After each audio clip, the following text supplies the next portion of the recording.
What's up, everybody? Corey Hankerson here from Legacy Tax, author of End the Tax Nightmare, Insider Secrets to Beat the IRS and Reduce Your Tax Debt. Question I get all the time is, will the IRS garnish my wages if I owe back taxes? The short answer is maybe. Will they? They might. Can they? Absolutely. Let's talk about it. So what is a levy? In the tax world, the term garnishment is not one that's used very often. It's actually referred to in IRS lingo as a levy. A levy is a term that just means take, right? It means that the IRS is going to take something, usually your paycheck, or take money out of your bank account in order to satisfy a past due tax balance, okay? So when will they do that? Typically, it'll be after the tax has gone unpaid for a period of several months at least, and they've sent you several notices, right? Several notices. So the notice to really look out for is something called a final notice of intent to levy and notice of your right to appeal. It is exactly what it sounds like. It's the last in a series of notices that the IRS will send you, putting you on notice that they intend to levy your assets to satisfy a tax balance. Now, what are they gonna levy, or what can they levy? Can they levy your paycheck? Yes. Can they levy Social Security? Yes. Can they levy income that you have coming in from a business ownership? Yes. In terms of financial accounts, can they levy your checking and savings account? Yes. Can they levy a retirement account? Yes. Can they levy an IRA or an investment brokerage account? Yes. They can also levy physical assets. Can they levy or seize your house or your car? Yes. Will they? Probably not.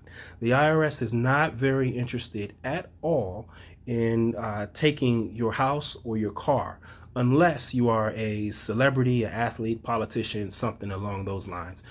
Even then, it's done more as a way to make a statement or send a message to the general public that you have to pay your taxes.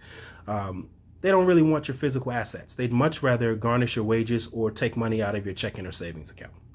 Okay, so what do you do if you've received a final notice of intent to levy? Well, first thing is, you can give me a call here at Legacy Tax, or you can do one of the following four things. You have four options here.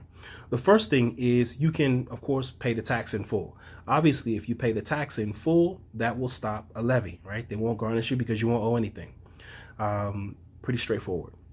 The second option there is you can enter into one of the various resolutions that the IRS has when you owe a back tax balance, right?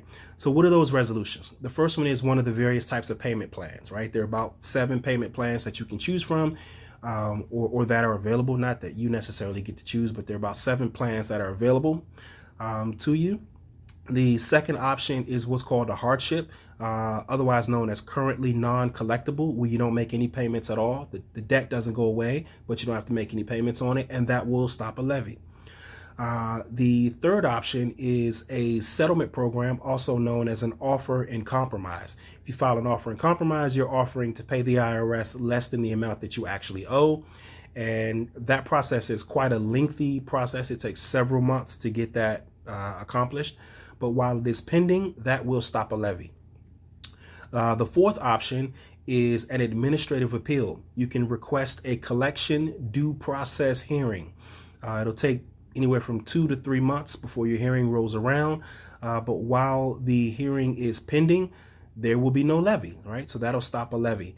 That'll also give you time to prepare a resolution and get ready to defend yourself in the hearing. Argue why you don't owe the tax or why there should be no levy. Okay. The fourth option is going to be the United States Tax Court. Believe it or not, you have the right to file a petition in tax court and haul the IRS into court and argue why you don't owe the tax. While your tax case is pending, that'll stop the levy.